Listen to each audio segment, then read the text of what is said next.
नमस्कार मित्रांनो, मी राम खैरनार. यशवंतराव चव्हाण महाराष्ट्र मुक्त विद्यापीठ एक फार म्हणजे आतकरे सरांनी तुम्हाला त्या विद्यापीठाबद्दल एक पूर्वकल्पना दिली आहे की विद्यापीठाचं योगदान काय काय आपल्या महाराष्ट्राच्या शिक्षणामध्ये, महाराष्ट्राच्या विकासामध्ये. आणि त्याच एका उपक्रमाचा भाग म्हणून आपण स्पर्धा परीक्षांचं एक प्रशिक्षण शिबिर इथे आयोजित केलेलं आहे. आणि ह्या शिबिराचा जे कार्यक्रम जो आहे तो आपला वर्षभर चालणार आहे. आणि त्यानिमित्ताने आम्ही तुम्हाला स्पर्धा परीक्षांमध्ये विशेषतः महाराष्ट्र लोकसेवा आयोग आणि केंद्रीय लोकसेवा आयोग या परीक्षांमध्ये जो सिलेबस आहे, ज्याच्यामध्ये इतिहास आहे, भूगोल आहे, राज्यघटना, विज्ञान, पर्यावरण, गणित, अंकगणित, त्यात इंग्रजी आणि मराठी या सगळ्या विषयांची तुम्हाला परीक्षाभिमुख तयारी करून घेणार आहोत. आणि स्वाभाविक आहे की तुम्हाला परीक्षेला जाताना एवढी सगळी तयारी झालेली असेल तर कॉन्फिडंट वाटेल, म्हणजे तुमचा आत्मविश्वास जो आहे दुणावलेला वाटेल आणि परीक्षेमध्ये नक्कीच तुम्हाला चांगला परफॉर्मन्स करता येईल. मी या आपल्या लेक्चर सिरीजमध्ये तुम्हाला भारतीय राज्यघटना आणि भारतीय अर्थशास्त्र या विषयांचा म्हणजे अभ्यास कसा करायचा, त्या विषयांमध्ये कोणत्या कोणत्या घटकांचा अंतर्भाव होतो आणि परीक्षेला जेव्हा तुम्ही सामोरे जाल तेव्हा ह्या परीक्षेमध्ये भारतीय राज्यघटना आणि भारतीय राजकारण आणि भारतीय अर्थव्यवस्था या विषयावर प्रश्न कसे येतात, ते प्रश्न सोडवायचे कसे आहेत, त्यासाठी तुम्ही कोणती पुस्तकं वाचली पाहिजे, तुम्ही सराव कसा केला पाहिजे, याबद्दल मी तुम्हाला इथे सांगणार आहे. तत्पूर्वी आपण स्पर्धा परीक्षांच्याबद्दल जे गैरसमज आहेत किंवा स्पर्धा परीक्षांच्या संदर्भात ज्या काही विद्यार्थ्यांच्या मनात अनेक समस्या असतात, अडचणी असतात, तर त्यांच्याबद्दलही थोडक्यात बोलणार आहोत. मला तर वाटतं की ते आधी त्या प्रश्नांचं, त्या समस्यांचं निराकरण करणं जास्त आवश्यक आहे. किंवा अनेक विद्यार्थी असेही असतात की त्यांच्या अंगात क्षमता असते, तेवढी बुद्धी सामर्थ्य असतं, पण मात्र बऱ्याच वेळा गैरसमजातून आपण त्या परीक्षांकडे दुर्लक्ष केलेलं असतं किंवा परीक्षांच्यापासून म्हणजे बऱ्याच वेळा असं असतं की आपण क्षमता असताना पण अभ्यास करणं सोडून देतो, कारण आपल्याला वाटतं की आपण ते करू शकणार नाही. तर त्यामुळे मला वाटतं की तुम्हाला त्याच्याबद्दलही मी अधिक अवेअर करून दिलं पाहिजे, जागरूक करून दिलं पाहिजे. आता स्पर्धा परीक्षा म्हटल्या की काही लोकांमध्ये प्रश्न असा असतो की 5-5 वर्ष अभ्यास करावा लागतो, 5-10 वर्ष तरच आपण होऊ शकतो. आणि आपल्या अवतीभोवती अशी अनेक उदाहरणं असतात की शेजारचा दादा आहे, तो 10 वर्षापासून करतोय, कोणी 5 वर्षापासून करतोय, कोणी 4 वर्षापासून करतोय. आणि ती उदाहरणं पाहिली की घरचे म्हणतात, नको बाबा तिकडे नको जाऊ, कारण कसं तिकडे गेला की वेळ वाया जातो आणि तो झाला नाही अजून तर तू कशाला होशील किंवा तुला पण तेवढा वेळ लागून जाईल.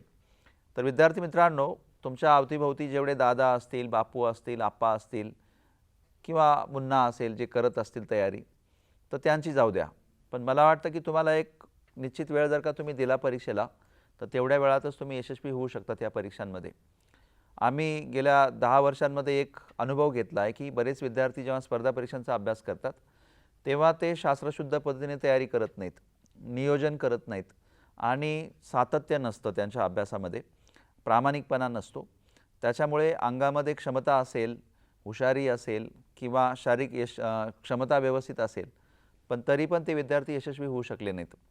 याचं कारण मी तुम्हाला आधीच सांगितलं की तुमच्याकडे सातत्य असलं पाहिजे, प्रामाणिकपणा असला पाहिजे, तुमची इच्छाशक्ती असली पाहिजे आणि नियोजनबद्ध तयारी करणारे तुमची मानसिकता असली पाहिजे.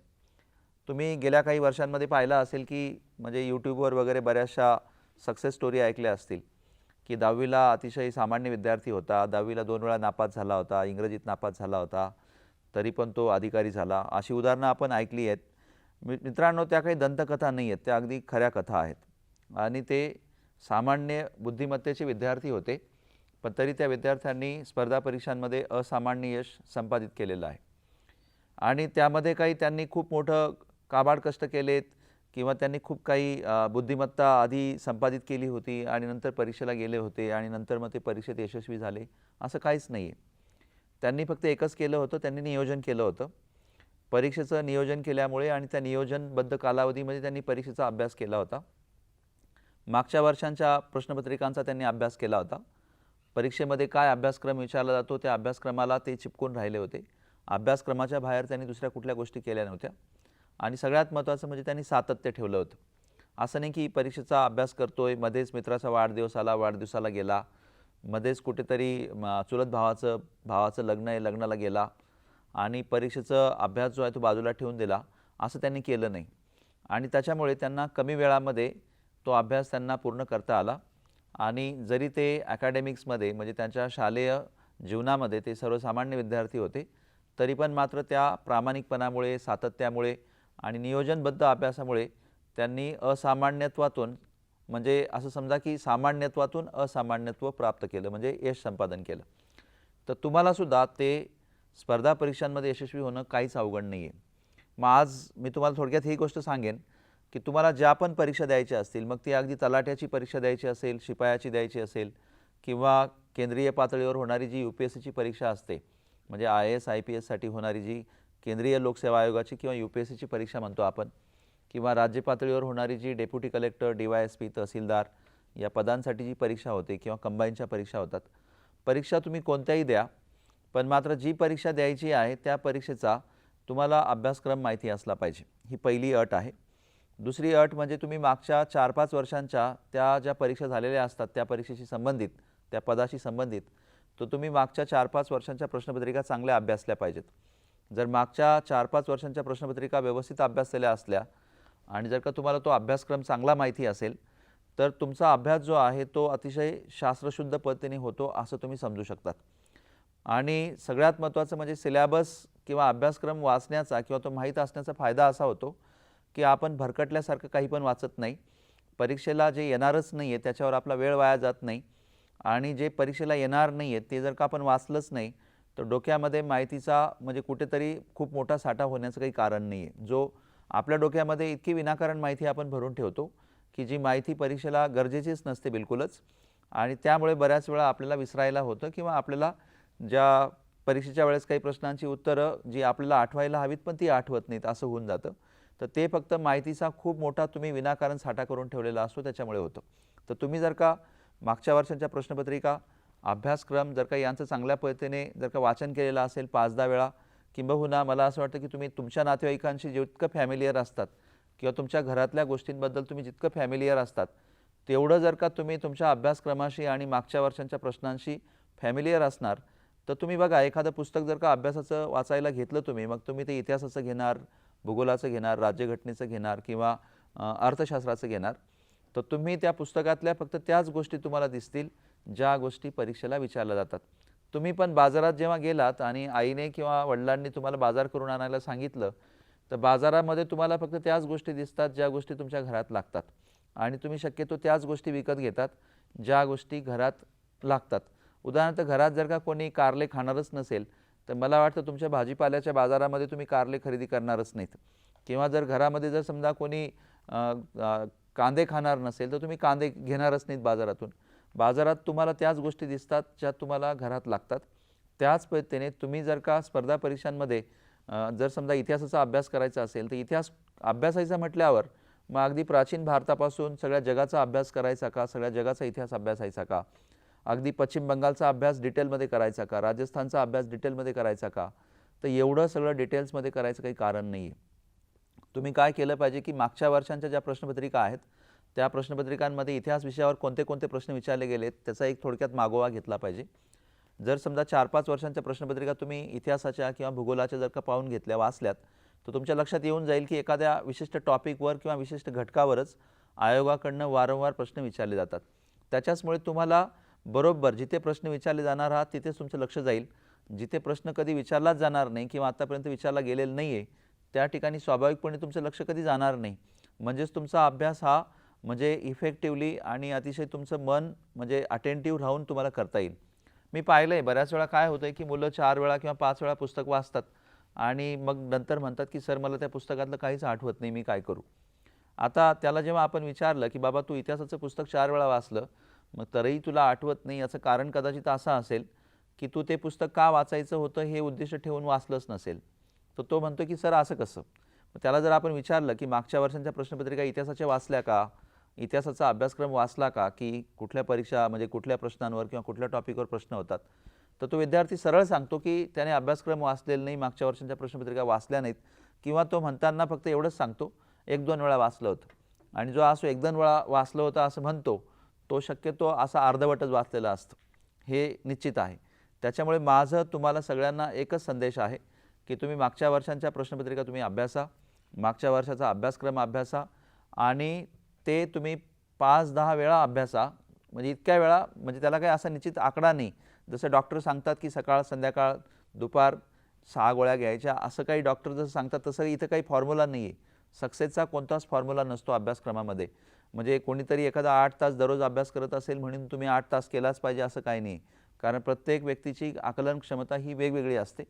त्याच्यामुळे कोणीतरी यूट्यूबवर सांगितलं असेल की मी 8 तास अभ्यास केला होता आणि मग तुम्ही 8 तास अभ्यास करून तुम्ही डेप्युटी कलेक्टर किंवा DYSP व्हाल, हे खोटं आहे. कारण प्रत्येक विद्यार्थी आपली आपली वेगळी क्षमता धारण करतो. त्याच्यामुळे तुम्ही तुमची क्षमता किती आहे हे तुम्हाला माहिती आहे, दुसऱ्याला काही माहिती नाही आहे. त्याच्यामुळे तुम्ही तितका अभ्यास करा जितका तुम्ही करू शकता, जितकापर्यंत तुम्हाला आकलन होऊ शकतं. म्हणून मी तुम्हाला म्हटलं की 5 ते 10 वेळा त्या प्रश्नपत्रिका तुम्ही अभ्यासा, अभ्यासक्रम अभ्यासा आणि पुस्तकं. बरेच लोक म्हणतात की कमी पुस्तकं जास्त वेळा वाचा. असं नाही आहे. कमी पुस्तकं जास्त वेळा वाचा असं म्हणणं संयुक्तिक नाही होणार. कारण एकच पुस्तक समजा त्यातलं काही येणारच नसेल, ते काय तुम्ही 1000 वेळा जरी वाचलं तरी ते काही फायदा नाही आहे. स्वाभाविक आहे की तुम्ही जी पुस्तकं योग्य आहेत, ज्या पुस्तकामध्ये त्या परीक्षेशी संबंधित टॉपिक आहेत, तीच पुस्तकं वाचा. विनाकारण इतिहासाची सगळीच पुस्तकं वाचून तुम्हाला काही फायदा नाही आहे. त्याच्यामुळे अभ्यासक्रम, तो प्रश्न म्हणजे ते टॉपिक, कोणत्या टॉपिकवर प्रश्न येतात आणि ते टॉपिक आणि तो अभ्यासक्रम नेमका कोणत्या पुस्तकात असेल, ती पुस्तकं निवडून ती पुस्तकं तुम्हाला आकलन होईपर्यंत वाचली पाहिजेत. हेच यशस्वी होण्याचं सूत्र आहे. दुसरं कोणतंही सूत्र नाही. त्यासाठी खूप तुम्ही अभियांत्रिकेचं ज्ञान तुमच्याकडे असलं पाहिजे. तुमच्याकडे वैद्यकीय क्षेत्रामध्ये म्हणजे डॉक्टर होण्यासाठी जेवढं आवश्यक ज्ञान असतं ते आवश्यक पाहिजे असं काही नाही आहे. कोणताही सामान्य विद्यार्थी जो तुम्ही ऐकला आहे की इंग्रजीत नापास झाला होता, कुठल्यातरी भौतिकशास्त्रात नापास झाला होता, तो विद्यार्थी पण IAS झाला, IPS झाला, असं जे तुम्ही ऐकलं आहे ते खरं आहे. आणि ते फक्त त्यांनी प्रामाणिक प्रयत्न केले, नियोजन केलं आणि सातत्य ठेवलं आणि ते यशस्वी झालेत. आणि त्या क्षमता, तितक्या क्वालिटीज तुमच्याकडे पण आहेत. त्याच्यामुळे तुम्हीसुद्धा यशस्वी होऊ शकतात. आणखी बरेच विद्यार्थी म्हणतात की त्याला खूप मोठी बुद्धिमत्ता लागते का?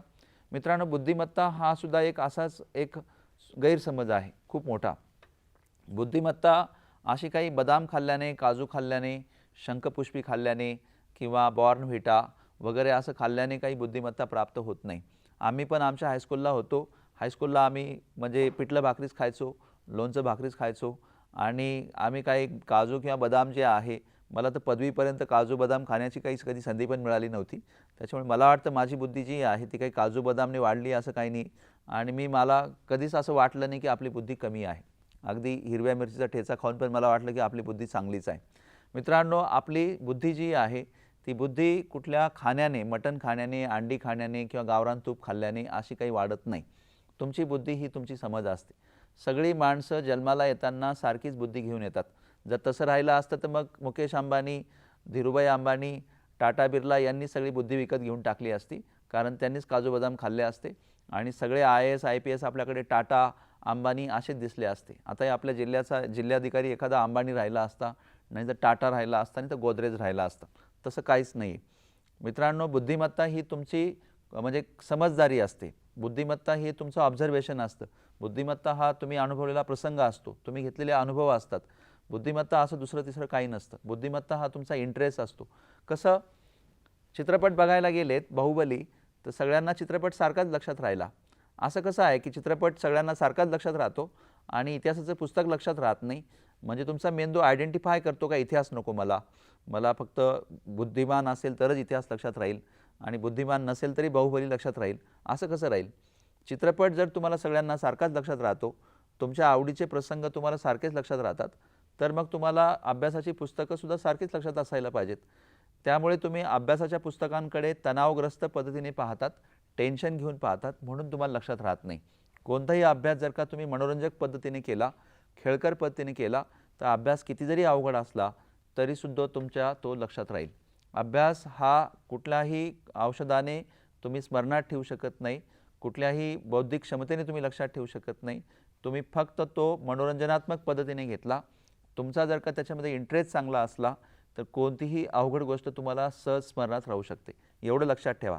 त्यांच्यामुळे तुमच्या मनात जो न्यूनगंड होता की तुम्ही म्हणजे तुम्हाला चांगल्या म्हणजे न्यूट्रिशन मिळालं नाही, पोषण तुमचं झालं नाही, म्हणून तुमची बुद्धी कमजोर राहून गेली, म्हणून तुम्ही इतरांपेक्षा म्हणजे कमी बुद्धीचे आहात, असा कुठलाही समज तुमच्या डोक्यात ठेवू नका. तुम्हीसुद्धा कुठल्याही दुसऱ्या माणसा इतकी क्षमता धारण करतात. मी तर म्हणतो आईन्स्टाईनची जेवढी बुद्धिमत्ता होती तेवढीच आपलीसुद्धा आहे. फक्त आईन्स्टाईनने जास्त अनुभव घेतलेत, आईन्स्टाईनने जास्त म्हणजे पुस्तकं वाचली असतील, जास्त गोष्टींकडे कदाचित त्याने एका कलात्मक पद्धतीने किंवा इमॅजिनेटरी म्हणजे कल्पनात्मक पद्धतीने पाहिलं असेल, म्हणून कदाचित आईन्स्टाईन एक मोठा संशोधक बनला असेल. आपण जास्त अनुभव घेतले नाहीत, आपल्याला ती संधी मिळाली नाही किंवा आपण त्या नजरेने स्वतःकडे पाहिलं नाही, म्हणून कदाचित आपल्यातून आईन्स्टाईन घडला नाही. त्याच्यामुळे आईन्स्टाईन एवढी बुद्धी प्रत्येकात असते असं काही तुमच्या मनात न्यूनगंड ठेवण्याचं काही कारण नाही की मी कमी बुद्धीचा आहे. हा तर एक महत्त्वाचा पॉईंट. दुसरा, बरेच विद्यार्थी प्रश्न विचारतात की सर आम्ही मोटिवेशनल व्हिडिओ पाहतो आणि त्याच्यामुळे आम्हाला मोटिवेशन मिळतं आणि आम्ही यशस्वी होतो. मित्रांनो, मोटिवेशनल व्हिडिओ नक्कीच पाहिले पाहिजे, त्यात काही शंकाच नाही. कारण चूल पेटवण्यासाठी किंवा गॅस पेटवण्यासाठी लायटरची गरज नक्कीच असते. पण जर तुम्ही कंटिन्युअसली लायटर वापरत राहिलेत आणि गॅस तुमचा थोड्या थोड्या वेळात विझून जात राहिला तर दोनच गोष्टी समजायच्या. एक तर सिलेंडर संपून गेला असेल, नाही तर समजायचं की तुमच्या बर्नलमध्ये काहीतरी प्रॉब्लेम असेल. बरोबर आहे की नाही? लायटरमध्ये तर काही प्रॉब्लेम नसतो. मग तुम्ही किती वेळा मोटिवेशनल व्हिडिओ पाहिले पाहिजेत. मोटिवेशनल व्हिडिओ इतके नका बघू की मोटिवेशन मिळणंच बंद होऊन जाईल. बरेच लोक जे आहेत 4-5 वर्षापासून फक्त मोटिवेशनल व्हिडिओज पाहत आहेत, दुसरं काहीच करत नाही आहेत. मोटिवेशनल व्हिडिओ पाहणं म्हणजे चूल पेटवणं. पण चूल पेटवून भागत नाही ना, स्वयंपाक पण करावा लागतो, आपल्याला शिजवण्यासाठी पण काहीतरी ठेवावं लागतं. बरेच लोक दिवसभर चूलच पेटवत राहतात, काही शिजायला ठेवतच नाहीत. नुसते मोटिवेशनल व्हिडिओ बघून तुमचा कधीच अभ्यास होणार नाही. मोटिवेशनल व्हिडिओ तुमचा दिवसातून एखादा पाहिला तर ठीक आहे, मी तर म्हणतो तो सुद्धा पाहिला नाही पाहिजे, बिलकुलच पाहिला नाही पाहिजे. तुम्ही सेल्फ मोटिवेटेड झालं पाहिजे. आणि मला वाटतं की तुमच्याकडे सेल्फ मोटिवेटेड असण्यासाठी काही कमी नाही आहे. मला आज म्हणजे प्रकर्षाने वाटलं की घनशेतसारखं गाव म्हणजे कदाचित ते पेठ तालुक्यातलं, कदाचित पेठ तालुका एक आदिम तालुका म्हणून आपण ओळखतो, जिथे पायाभूत सुविधांचा विकास झालेला नाही आहे. आणि त्या तालुक्यामधून तुम्ही म्हणजे आज इतकं चांगलं म्हणजे मला ट्रेन दिसत आहेत, प्रशिक्षित दिसत आहेत, तुमचं जे बॉडी लँग्वेज मला दिसते ती मला वाटत नाही की तुम्ही म्हणजे असे काही म्हणजे सामान्य विद्यार्थी आहेत. तुम्ही सुद्धा असामान्यच विद्यार्थी आहात. त्याच्यामुळे विद्यार्थी मित्रांनो, फक्त आपण स्वतःमध्ये आत्मविश्वास ठेवणं, आपण स्वतः एक जिद्द ठेवणं, एक आपण काय म्हणणार की आपल्याला कुठलं तरी एक ध्येय ठेवलं असेल, त्या ध्येयासाठी प्रामाणिक प्रयत्न करणं, एवढं जरी केलं तरी मला वाटतं की तुम्ही इतरांसाठी प्रेरणा होऊ शकतात. तुम्ही कोणाची प्रेरणा किंवा कोणाचं उदाहरण पाहण्याची गरज नाही आहे. तुम्ही स्वतःच एक उदाहरण आहात. कारण बऱ्याच वेळा असं होतं की सेल्फ मोटिवेटेड राहिलं तर फायदा असा होतो की तुम्हाला कोणाची गरज पडत नाही. पण ज्यांना विनाकारण म्हणजे बाहेरच्या मोटिवेशनची गरज पडली तर अंगामध्ये क्षमता असतानासुद्धा म्हणजे स्वतःच्या क्षमता विसरून गेलेले ते रामायणातले जांबुवंत असतात किंवा हनुमंत असतात आणि ते नंतर त्यांच्या क्षमता असताना पण ते काही करू शकत नाही. म्हणून मला वाटतं की मोटिवेशनल व्हिडिओ जे आहेत ते इतकेच बघा की जसं आपण लायटरचा वापर करतो तेवढे. इतके नका बघू की स्वयंपाक करणंच तुम्ही विसरून जाल. तर ही एक गोष्ट लक्षात ठेवा. दुसरं आणखी, तुम्ही बऱ्याच वेळा प्रश्न विचारतात की सर मोटिवेशनल व्हिडिओ पाहिलेत किंवा बऱ्याच लोकांकडनं प्रेरणा पण घेतली, पण संध्याकाळपर्यंत ती प्रेरणा उरत नाही आणि दुसऱ्या दिवशी विझून जातो. म्हणजे आज तर खूप पेटलेला असतो, सकाळी जेव्हा 11 वाजता कोणीतरी प्रेरणा दिली तर नंतर आपण लगेच म्हणतो की बस आता घरी जाऊन इतका भयानक अभ्यास करेन आणि बस पुढच्याच वर्षी मी डेप्युटी कलेक्टर होऊन जाईल, 1 नंबर येईल वगैरे वगैरे. आणि काय होतं की संध्याकाळपर्यंत तुम्ही ते तापलेले असते, फार एक्साइटेड मोडमध्ये असतात, पण संध्याकाळी आणि दुसऱ्या दिवशी मात्र तुम्ही विसरून जातात की तुम्ही काय ठरवलं होतं.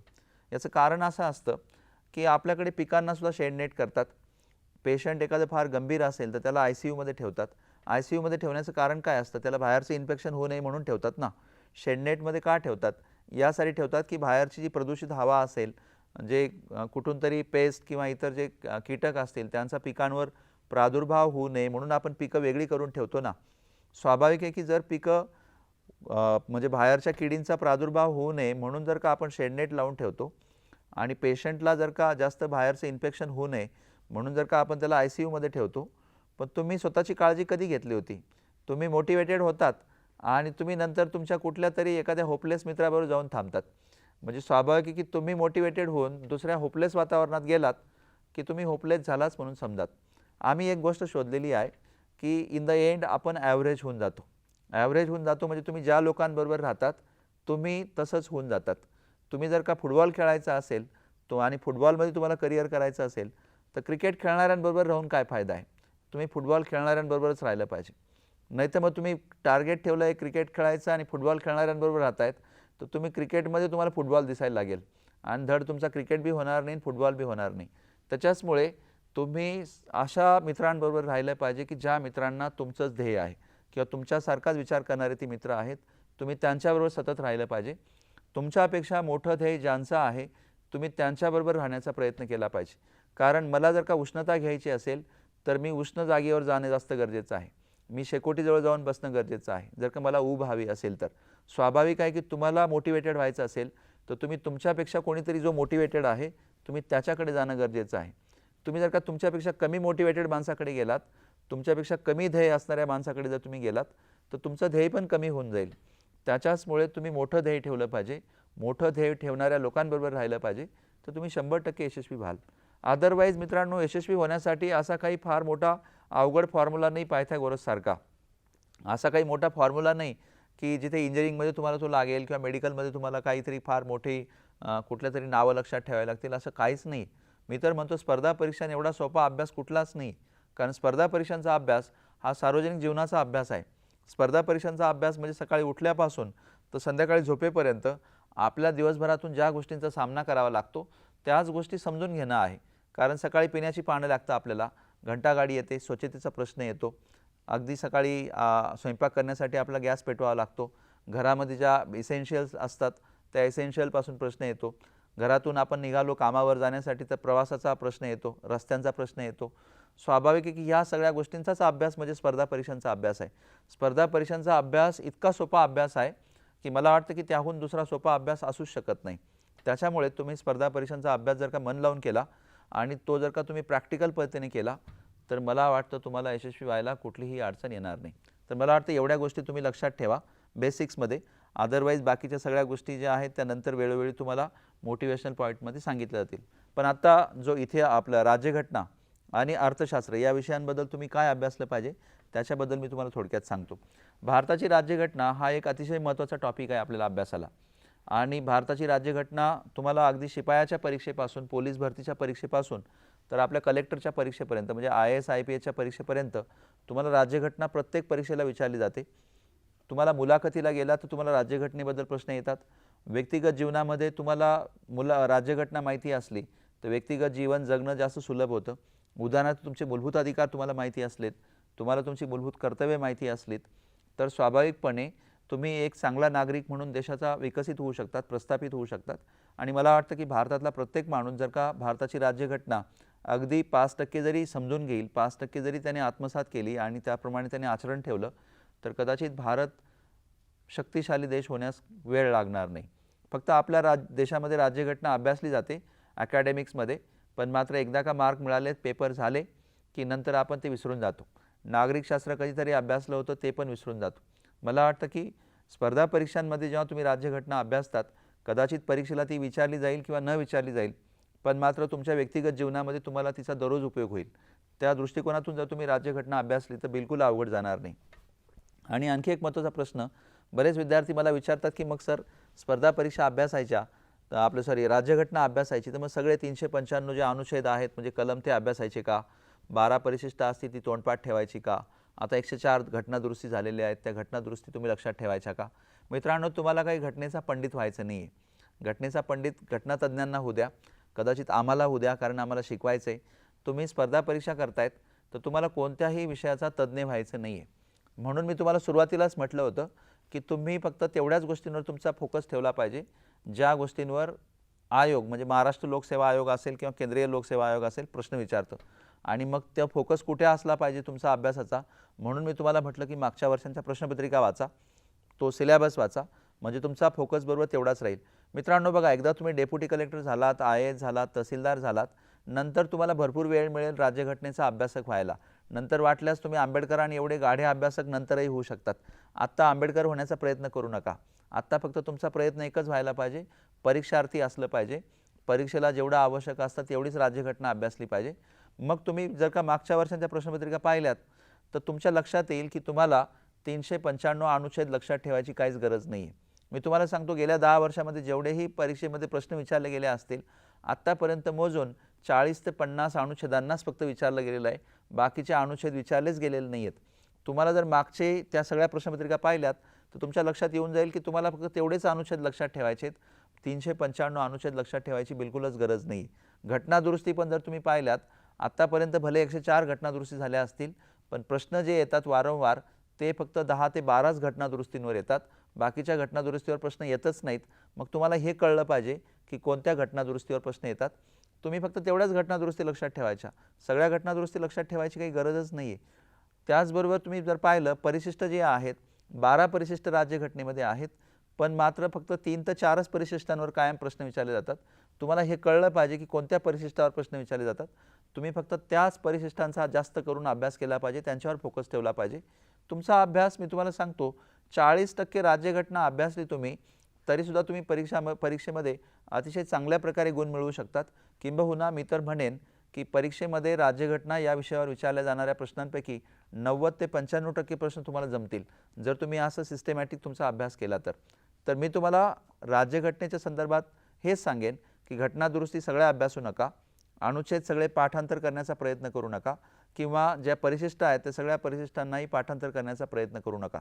फक्त मागच्या वर्षांच्या प्रश्नपत्रिका घ्या, अभ्यासक्रम घ्या, ते हायलाईट करा, कोणत्या कोणत्या घटनादुरुस्ती, कोणत्या कोणत्या कलमांचा किंवा अनुच्छेदांचा किंवा कोणत्या कोणत्या परिशिष्टांवर वारंवार आयोगाने प्रश्न विचारले, तेवढंच करा. तुम्हाला राज्यघटना सोपी जाईल. सेम मग जे अर्थशास्त्राच्या बाबत पण आहे. अर्थशास्त्रसुद्धा आता खूप मुलांना क्लिष्ट विषय वाटतो, अवघड विषय वाटतो. कारण अर्थशास्त्र म्हटलं की अरे बापरे, एवढे सगळे आर्थिक सिद्धांत लक्षात ठेवावे लागतील, मध्येच ते काहीतरी नवीन आर्थिक धोरण, जुने आर्थिक धोरण, भांडवलशाही व्यवस्था, साम्यवादी व्यवस्था, अशा बऱ्याच संकल्पना तुम्ही अभ्यासतात. आणि बऱ्याच लोकांना असं वाटतं की अरे अभ्यासक्रम तर फार अवघड आहे अर्थशास्त्राचा, तो कसा अभ्यासायचा. मित्रांनो, अर्थशास्त्रसुद्धा मी जसं राज्यघटनेचं सांगितलं अगदी तशाच पद्धतीने तो सुद्धा फार सोपा अभ्यासक्रम आहे. तुम्ही त्याच पद्धतीने जायचे. मागच्या वर्षांच्या प्रश्नपत्रिका अभ्यासा. मागच्या वर्षांच्या प्रश्नपत्रिका अभ्यासल्यावर तुम्हाला लक्षात येईल की अर्थशास्त्र हा जरी खूप मोठा व्यापक विषय असला तरीसुद्धा अर्थशास्त्र या विषयावर जे मोजके टॉपिक आहेत त्याच्यावरच प्रश्न विचारले जातात. बघा, प्रश्न कुठे विचारले जातात. प्रश्न हे नेहमी आपला जो GDP आहे, म्हणजे ग्रॉस डोमेस्टिक प्रॉडक्ट आहे, प्रश्न त्याच्यावर विचारले जातात. प्रश्न आपल्या देशाचा जो विकास असतो किंवा देशाची वृद्धी असते, म्हणजे इकॉनॉमिक डेव्हलपमेंट आणि इकॉनॉमिक ग्रोथ, या पॉईंट ऑफ व्ह्यू प्रश्न म्हणजे आर्थिक विकास आणि आर्थिक वृद्धी, प्रश्न याच्यावर विचारले जातात. जी बँक व्यवस्था असते, प्रश्न बँक व्यवस्थेवर विचारले जातात. ते पण संपूर्ण बँक व्यवस्था अभ्यासाची गरजच नाही. बँक व्यवस्था नेमकी कशी काम करते, त्याचबरोबर बँकेशी संबंधित ज्या संकल्पना आहेत, म्हणजे उदाहरणार्थ बँक स्थापन करण्यासाठी कोणाची परवानगी घ्यावी लागते, बँकेवर नियंत्रण कोणाचं असतं, त्याचबरोबर बँकांचा पतपुरवठा करण्यामध्ये किंवा म्हणजे आपला क्रेडिट कंट्रोलमध्ये किंवा क्रेडिट एक्सपान्शनमध्ये कसा म्हणजे रोल असतो किंवा त्यांची भूमिका कशी असते, प्रश्न त्याच्यावर विचारले जातात. आपल्याकडे चलनवाढीचा प्रश्न गेल्या 70 वर्षापासून आहे. मग ही चलनवाढीची कारणं काय असतात. चलनवाढ म्हणजे त्याला आपण इन्फ्लेशन म्हणतो. मग ह्या चलनवाढीची कारणं काय आहेत. सध्या तुम्ही पाहिलं तर पेट्रोल किंवा डिझेलचे दर कायम वाढत असतात. मग ह्या पेट्रोल आणि डिझेलच्या दरवाढीची कारणं काय आहेत. कारण भारताला ऊर्जेची संसाधनं असणं ही भारताच्या विकासाची एक पूर्वअट आहे. स्वाभाविक आहे की जर ऊर्जा साधनं नसतील तर आपला विकास होऊ शकणार नाही. स्वाभाविक आहे की मग ह्या ऊर्जा साधनांवर किंवा ती संसाधनं निर्माण करण्यासाठी, ती पर्याप्त करण्यासाठी शासन काय काय उपाययोजना करतं, प्रश्न त्याच्यावर विचारले जातात. आपल्याकडे गरिबीचा एक प्रश्न किंवा दारिद्र्याचा प्रश्न कायमचा आहे. मग सरकारने आतापर्यंत गरिबी किंवा दारिद्र्य निर्मूलनासाठी कोणत्या कोणत्या योजना राबवलेल्या आहेत, गरिबीचे प्रकार कोणते आहेत, गरिबी नेमकी कशाला म्हणतात. मग तुम्ही दारिद्र्य रेषा ही संकल्पना येते. मग दारिद्र्य रेषा कशाला म्हणतात किंवा दारिद्र्य रेषेच्या वरती म्हणजे काय, दारिद्र्य रेषेच्या खाली म्हणजे काय, किंवा आपल्याला समजा जीवनावश्यक ज्या गोष्टी आहेत त्या जीवनावश्यक गोष्टींच्या आधारावर मग जो ग्राहक किंमत निर्देशांक असतो, प्रश्न त्याच्याबद्दल विचारले जातात. तर ह्या गोष्टी जर का तुम्ही मागच्या वर्षांच्या प्रश्नपत्रिका अभ्यासल्यात तर तुम्हाला ते सगळे टॉपिक्स कळतील की कोणत्या टॉपिक्सवर वारंवार प्रश्न विचारले जातात. आणि जर तुम्ही ह्या मागच्या वर्षांच्या प्रश्नपत्रिका अभ्यासक्रम अर्थशास्त्राचा जर अभ्यासला असेल तर मी तुम्हाला खात्रीने सांगतो, अर्थशास्त्राचा सुद्धा जर का अभ्यासाचा आवाका 100% असेल तर तुम्हाला 100% करायची गरजच नाही आहे. तुम्ही हार्डली त्यातला 40-50% पार्ट जरी तुम्ही पॉईंट आउट केला, तो निश्चित केला की एवढ्याच टॉपिकवर प्रश्न विचारले जातात, तर मी खात्रीने तुम्हाला सांगतो तिथे तुमचे 80-90% प्रश्न तुमचे सहज बरोबर येतील, जेवढे अर्थशास्त्र या विषयावर विचारले जातात. त्याच्यामुळे अर्थशास्त्र या विषयाचा सुद्धा तुम्ही बिलकुलच तणाव घेण्याची काही गरज नाही, कोणतं टेन्शन घेण्याची गरज नाही. जर तुम्ही सिस्टमॅटिकली मी जसं सांगितलं तसं जर का अर्थशास्त्राचा अभ्यास केला तर मला वाटतं की तुम्हाला नक्कीच त्याच्यात चांगलं यश संपादित करता येईल. तुम्ही अर्थशास्त्राची फार मोठी पुस्तकं वाचायची गरज नाही. आता उदाहरण द्यायचं झालं तर तथाकथित 2-3 लेखक आहेत आपल्या महाराष्ट्रामध्ये अर्थशास्त्राची. मी आता त्यांची नावं घेत नाही. पण मात्र त्या 2 लेखकांची पुस्तकं जी आहेत ती सगळ्या स्पर्धा परीक्षांचे विद्यार्थी खूप अभ्यासतात. म्हणजे अगदी पहिल्या पानापासून तर शेवटच्या पानापर्यंत. कोणीतरी एक पुण्याचा लेखक आहे, कोणीतरी एक जळगाव धुळ्याकडचा लेखक आहे. त्यांची पुस्तकं एवढी वाचून टाकतात म्हणजे अगदी तोंडपाठ करून टाकतात आणि त्या पुस्तकांमधल्या कुठल्यातरी 2-4 पानांवर वारंवार प्रश्न येतात. विद्यार्थी मित्रांनो बघा, ती पुस्तकं तर जरी तुम्ही अभ्यासली नाही तरीसुद्धा तुम्ही स्पर्धा परीक्षांमध्ये अर्थशास्त्र या विषयावर चांगले मार्क मिळवू शकतात. आणि तसंही केंद्रीय लोकसेवा आयोग असेल किंवा महाराष्ट्र लोकसेवा आयोग असेल, तुमच्यासाठी सांगतो की ते ह्या पुस्तकांना घेऊन प्रश्नपत्रिका काढतच नाहीत. ते प्रश्नपत्रिका काढताना साधा जे मासिकांमध्ये जे अर्थशास्त्र येतं, जसं की लोकराज्यमध्ये येतं, योजना, कुरुक्षेत्रसारखी मासिकं आहेत त्यांच्यातलं, आणि आपला दरवर्षी जो अर्थसंकल्प सादर होतो, दररोज अर्थशास्त्राबद्दल, आर्थिक घडामोडींबद्दल आपल्या वर्तमानपत्रात काहीतरी वाचायला भेटत असतं. तुम्ही त्यातून जरी अभ्यासलं तरी मला वाटतं की अर्थशास्त्राचा अभ्यास तुम्हाला सहज करता येईल. आणि आणखी एक गोष्ट मी पाहिली आहे, गेल्या काही वर्षांमध्ये मी जेव्हा आता अर्थशास्त्र आणि राज्यघटना या विषयांचा अभ्यास जेव्हा मुलांना शिकवला, तेव्हा मुलांकडनं मला एक गोष्ट कळते जी मला त्यांच्या अपयशाचं एक कारण दिसते.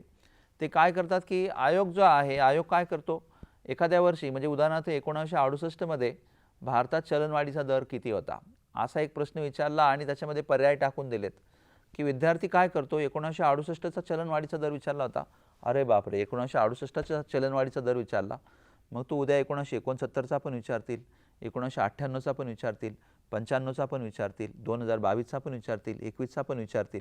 मग आपण असं करूया, सगळे चलनवाढीचे दर तोंडपाठ करून टाकूया. आणि ते काय करतात की सगळ्या चलनवाढीचा दर तोंडपाठ करायला सुरुवात करतात. आयोग पुढच्या वर्षी चलनवाढीच्या दरावर प्रश्नच विचारत नाही. आयोग जो आहे दुसऱ्याच गोष्टीवर प्रश्न विचारतो. हे बघा, आयोगाला तुम्हाला वेड्यात काढायचं आहे, पण तुम्ही वेड्यात निघायचं की नाही निघायचं हे तुम्ही ठरवायचं आहे. आणि तसंही स्पर्धा परीक्षा ह्या हुशारीच्या परीक्षा नाही आहेत, ही पहिली गोष्ट डोक्यात घाला. स्पर्धा परीक्षा ही स्मार्टनेसची परीक्षा आहे.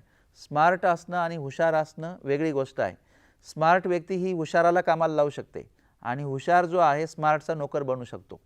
हुशार जर का स्मार्ट नसेल, म्हणजे बघा महिंद्रा कंपनीचा मालक स्मार्ट आहे आणि त्याच्याकडे काम करणारे इंजिनियर हुशार आहेत, म्हणजे इंजिनियर नोकर बनलेले आहेत आणि स्मार्ट मालक बनलेला आहे.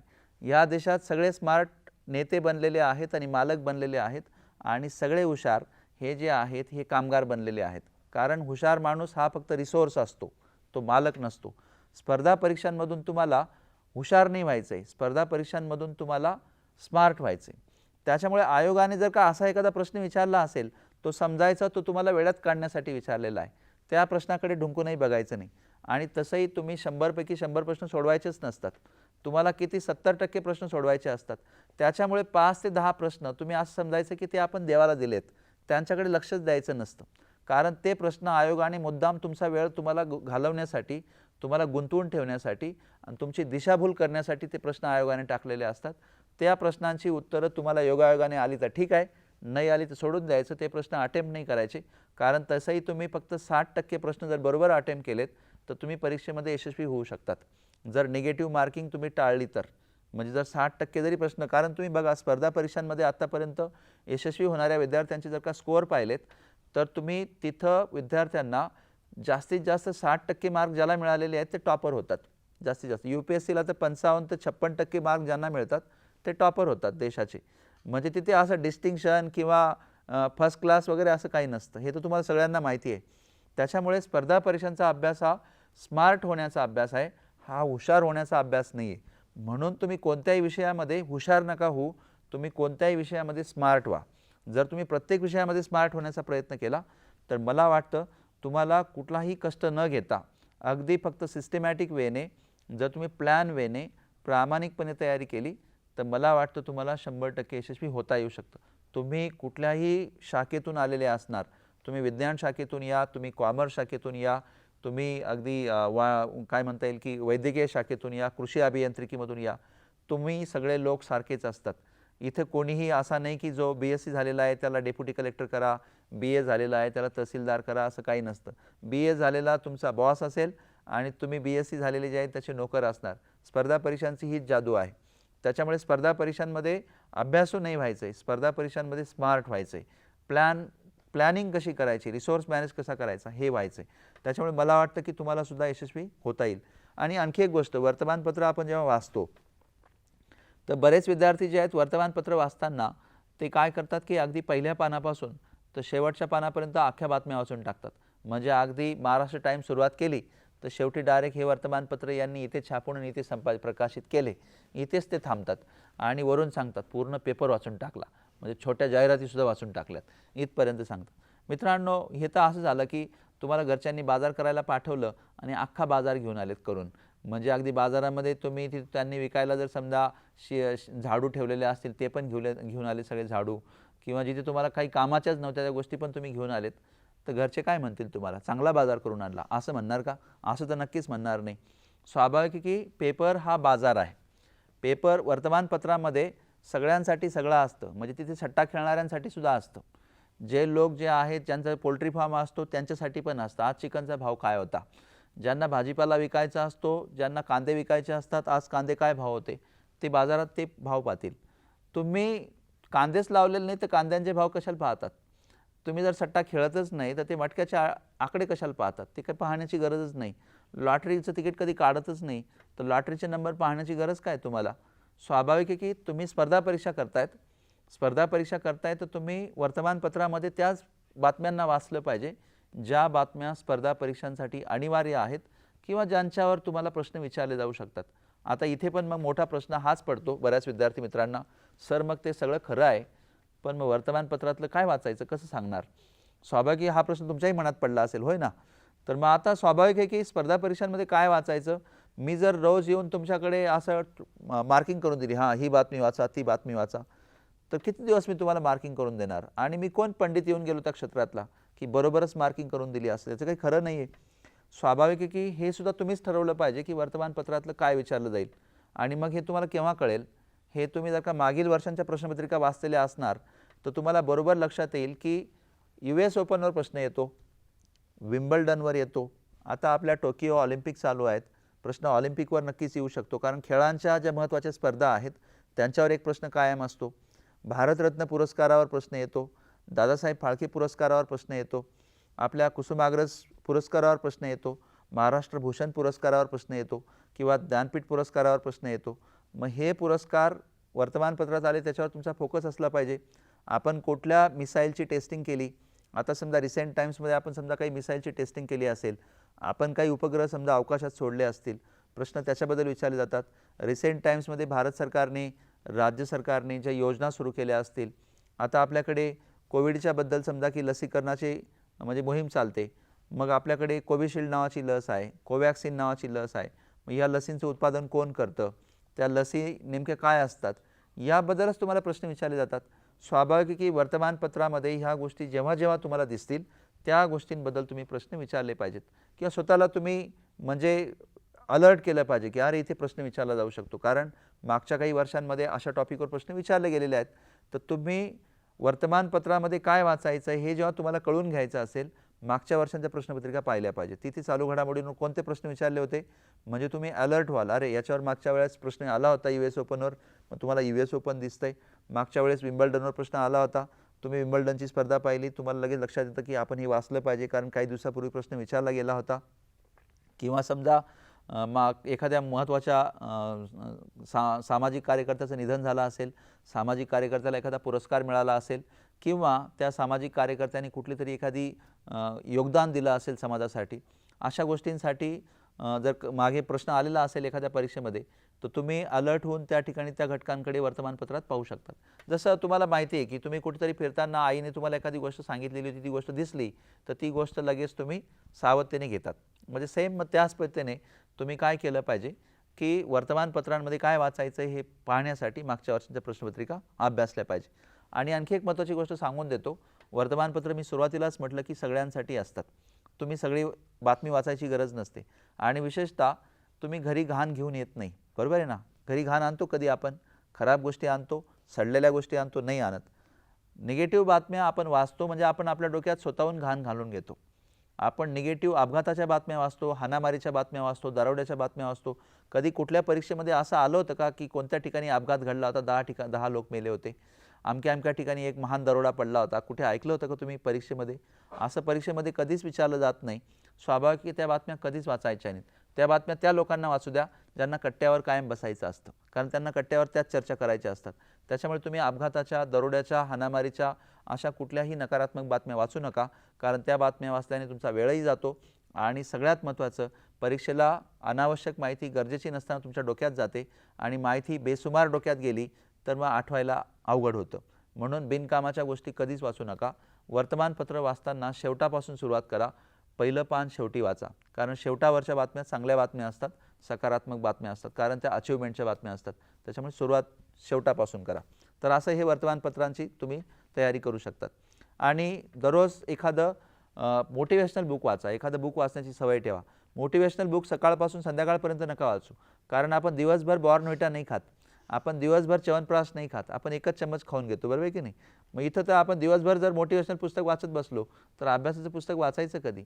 मोटिवेशनल पुस्तकं तुमची बॉर्नव्हिटा आणि च्यवनप्राश सारखीच पाहिजेत, तेवढंच तुम्ही वाचलं पाहिजेत. असं जर का नियोजन केलं, मला वाटतं तुमच्यामधून प्रत्येकामधून एक डेप्युटी कलेक्टर, IAS IPS निर्माण होऊ शकतो. म्हणजे एवढ्या गोष्टी, बेसिक गोष्टी तुम्ही करा. बाकी आणखी पुढच्या ज्या गोष्टी आहेत त्या आपल्या पुढच्या लेक्चरमध्ये सविस्तर होणारच आहेत. हां विद्यार्थी मित्रांनो, आता हे जे आपलं लेक्चर झालं, ह्या लेक्चरमधून तुम्हाला मला वाटतं की ह्या परीक्षेसाठी ज्या बेसिक्स असतात किंवा ज्या आवश्यक गोष्टी असतात त्या समजल्या असतील. पण जर समजा त्या गोष्टींमधून तुमच्या मनात काही प्रश्न निर्माण झाले असतील किंवा आधीपासून तुमच्या मनात काही समस्या असतील, तुम्हाला वाटतं की त्यांची उत्तरं मिळावीत, तर तुम्ही ती प्रश्न मला विचारा, त्या समस्या मला विचारा. त्या सगळ्या प्रश्नांची किंवा समस्यांची उत्तरं मी तुम्हाला देईन या ठिकाणी. ठीक आहे? माझा प्रश्न असा होता की मुख्य परीक्षेमध्ये जो GS2 मध्ये राज्यघटनेसोबत गव्हर्नन्सचा जो विषय राहतो, तर तो त्या विषयाचा किंवा त्या टॉपिकचा अभ्यास कुठून आणि कशा पद्धतीने करावायचा? हां, म्हणजे भारतीय राज्यघटना आणि राजकारण हे जे आपला विषय आहे, या विषयाशी संबंधित जो प्रश्न आहे, आता तसं बघायला गेलं तर आपला मुख्य परीक्षेचा जो राज्यघटनेचा भाग आहे त्याच्यामध्ये ॲक्च्युली आपलं ते प्रॅक्टिकल आहे. आणि आपण शक्यतो पूर्व परीक्षेला कसं असतं की थेरॉटिकल पार्ट असतो आणि मुख्य परीक्षेला कसं असतं की प्रॅक्टिकल पार्ट असतो. तर आपण दैनंदिन वर्तमानपत्रांमध्ये जिल्हा प्रशासन किंवा आपलं विभागीय प्रशासन कसं काम करतं, राज्य प्रशासन कसं काम करतं, अगदी वर्तमानपत्र जर का आपण नियमितपणे वाचत असू तर वर्तमानपत्रांमधूनच त्याची माहिती आपल्याला बरीचशी मिळून जाते. आता उदाहरणार्थ तुम्ही ऐकलं असेल की जिल्हाधिकाऱ्यांना एक नियमित अहवाल विभागीय आयुक्तांना पाठवावा लागतो. विभागीय आयुक्त जे आहे ते आपल्या कामाचा अहवाल आपल्या राज्य प्रशासनाला पाठवत असतात. तुम्ही हे पण ऐकलं असेल की महापालिका आयुक्त त्यांच्या कामाचा अहवाल संबंधित मंत्रालयाकडे नियमितपणे पाठवत असतात. जिल्हा परिषद कार्यालय जे असतं, जिल्हा परिषद कार्यालयाला आपला कामाचा अहवाल जो आहे तो दर महिन्याला विभागीय आयुक्त कार्यालयाकडे पाठवावा लागतो. ह्या सगळ्या गोष्टी खरं तर आपण वर्तमानपत्रांमधून नियमितपणे वाचत असतो, पण आपण वर्तमानपत्रांकडे अभ्यासाचं एक चांगलं साधन म्हणून बघतच नाही. आपल्याला असं वाटतं की वर्तमानपत्र फक्त चालू घडामोडी या घटकापुरतंच मर्यादित असतं असं आपल्याला वाटतं आणि त्याच्याचमुळे त्याच्यासाठी आपल्याला काही खास पुस्तकं बाजारात कुठे मिळतात का ती शोधावी लागतात. पण वास्तविक दृष्टीने वर्तमानपत्र हा पहिला सोर्स मानायचा. दुसरा म्हणजे लोकराज्य नावाचं जे आपलं मासिक आहे त्यातूनही आपल्याला ती माहिती मिळते आणि सगळ्यात महत्त्वाचं म्हणजे आपलं लक्ष्मीकांत यांचा जो सेकंड पार्ट आहे त्या पार्टमध्ये पण तुम्हाला तिथे माहिती चांगल्या प्रकारे भेटू शकते. ही तीनच पुस्तकं किंवा तीनच सोर्स तुम्ही त्याच्यासाठी वापरायचेत, दुसरा काही बेस सोर्स त्याच्यासाठी नाही आहे. ठीक आहे सर, अर्थसंकल्प या घटकावर अभ्यास कसा करायचा आणि त्याच्यावरती कोणते प्रश्न विचारू शकता? मित्रांनो, अर्थसंकल्प हा एक अतिशय महत्त्वाचा घटक आहे आणि त्याच्यावर खरंच दरवर्षी कुठल्या ना कुठल्या परीक्षेत प्रश्न असतातच. आणि तुम्हाला माहिती आहे की दरवर्षी अर्थसंकल्प आपला मांडला जात असतो, संसदेमध्ये पण आणि आपल्या राज्याच्या विधिमंडळात पण. आणि अर्थसंकल्पावर तुम्ही जर पाहिलं तर ज्या दिवशी अर्थसंकल्प संसदेत मांडला जातो त्याच्या अगदी दुसऱ्या दिवशी अगदी आपलं वर्तमानपत्र अर्थसंकल्पमयच झालेलं असतं. म्हणजे तुम्ही पाहिलं असेल की आपले अर्थमंत्री दाखवलेले असतात, त्यांच्या खांद्यावर किंवा वेगळ्या योजना दाखवलेल्या असतात, त्यांनी कोणत्या कोणत्या योजना जनतेला दिलेल्या आहेत. तुम्ही दुसऱ्या दिवशीचं आणि तिसऱ्या दिवशीचं वर्तमानपत्र जर का सांभाळून ठेवलं तो तुमचा सगळ्यात महत्त्वाचा स्रोत असतो. कुठलंच पुस्तक घ्यायची तुम्हाला गरज नसते जर त्या दिवसाचं किंवा त्या दुसऱ्या दिवसाचं वर्तमानपत्र जर पाहिलं तर. मग अर्थसंकल्पामध्ये तुम्हाला काय विचारलं जातं की सामाजिक सेवेवर सरकारने किती खर्च केलेला आहे, सरकारने आरोग्य क्षेत्रावर किती खर्च केलेला आहे, पायाभूत सुविधांच्या निर्माणावर किती खर्च केलेला आहे, सरकारने किती कोटी रुपयांचं कर्ज उभारणी केलेली आहे, किंवा सरकारने नोकर भरतीसाठी किती म्हणजे नोकरीच्या संधी निर्माण करण्याचं प्रस्तावित केलेलं आहे, किंवा पुढच्या वर्षी अर्थव्यवस्थेचा वाढीचा दर किती ठेवलेला आहे, मागच्या वर्षी किती वाढ आपली नोंदवली गेली, किंवा कोणत्या क्षेत्राने आपल्या उत्पन्नामध्ये योगदान जास्त दिलेलं आहे, कोणत्या क्षेत्राने योगदान कमी दिलेलं आहे.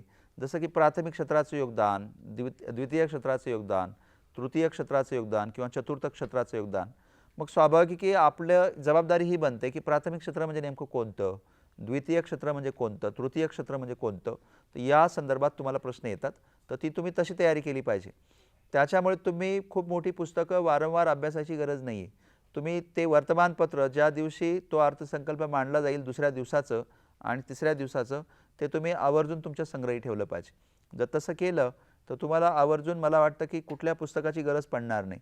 त्याच टॉपिकवर तुम्हाला अगदी चांगल्या प्रकारे मार्क मिळवता येतील. आणि मी पुन्हा सांगेन, स्मार्ट व्हायचं आहे, हुशार नाही व्हायचं आहे. स्मार्ट वेने त्या टॉपिकवर फोकस करा, वर्तमानपत्र वाचा, इनफ आहे. हां, तर विद्यार्थी मित्रांनो, आता कोणाला काही प्रश्न नाही असं मला वाटतं आणि सगळ्या संकल्पना तुम्हाला व्यवस्थित समजलेल्या आहेत.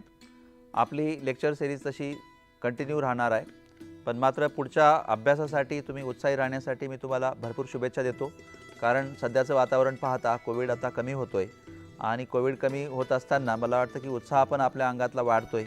तो तुमच्या अंगात आणखी वाढो आणि चांगल्या प्रकारे तुमचा अभ्यास हो, अशा शुभेच्छा मी तुम्हाला देतो आणि आता इथे मी थांबतो. धन्यवाद.